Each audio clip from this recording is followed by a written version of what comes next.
Olá pessoal, nesse vídeo iremos continuar falando sobre a programação orientada a objetos. Daqui para frente serão abordados alguns de seus principais conceitos.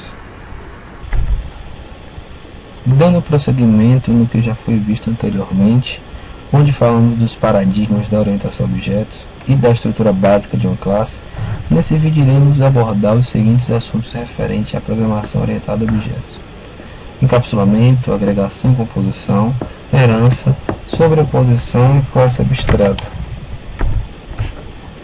Começaremos falando sobre encapsulamento.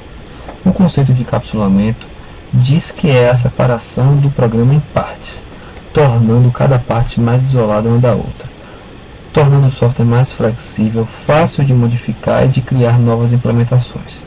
Nesse conceito, é permitido utilizar objetos de uma classe sem necessariamente conhecer sua implementação. Uma grande vantagem do conceito de encapsulamento é que toda parte encapsulada pode ser modificada sem que os usuários da classe em questão sejam afetados. O encapsulamento também protege o acesso direto aos atributos de uma instância fora da classe, onde estes foram criados.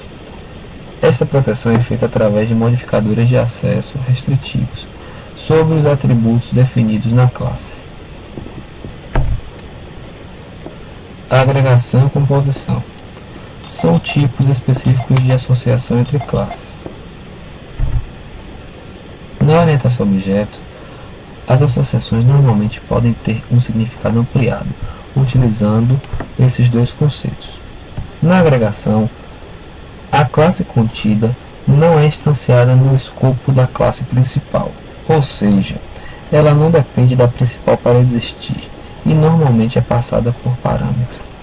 Isso quer dizer que caso o objeto da classe principal seja desalocado da memória, os objetos que estão associados a ele serão mantidos em memória.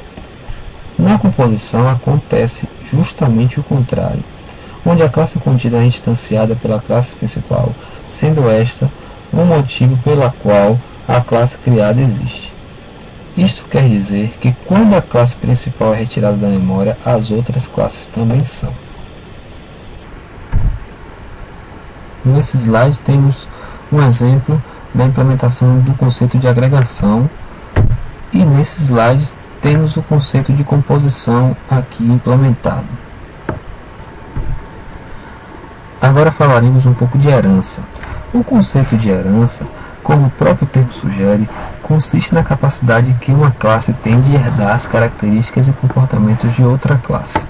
Na herança, a classe pai é chamada de superclasse e a filha de subclasse.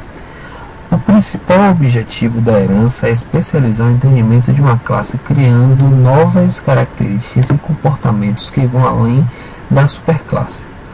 Em sua sintaxe, utiliza-se na subclasse o termo extends, onde significa que aquela classe está herdando todas as características da superclasse. A reusabilidade de código permite o desenvolvimento de aplicações novas que requerem pouca codificação. No ocultamento da informação, que é quando o programador precisa apenas entender a natureza do componente e sua interface. Compartilhamento de código, os usuários em diferentes projetos utilizando uma mesma classe. Aqui é demonstrado um exemplo bem simples de como é utilizado o conceito de herança na orientação a objeto. Na superclasse chamada mamífero, ela possui suas características e na subclasse mamífero, onde é utilizado o termo extends, ela assume as características de mamífero e tem também alguns atributos próprios, criando suas próprias características. O conceito de sobreposição na orientação a objetos permite que uma classe filha reescreva o método da classe pai. Para que isso ocorra, a assinatura do método deve ser igual na classe pai e na classe filha. Classe abstrata. Classe abstrata é qualquer classe marcada como abstract, ou que possua algum método marcado como abstract. Uma classe abstrata pode ter métodos concretos, mas ela não produz instância, ou seja, não pode ser instanciada diretamente.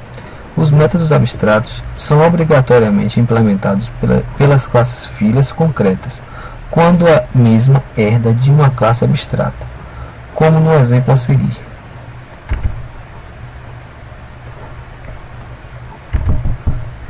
Uma observação muito importante é que a classe abstrata não pode ser instanciada. Bom, pessoal, nesse vídeo ficamos por aqui. Na parte 3 concluímos a introdução dos conceitos de orientação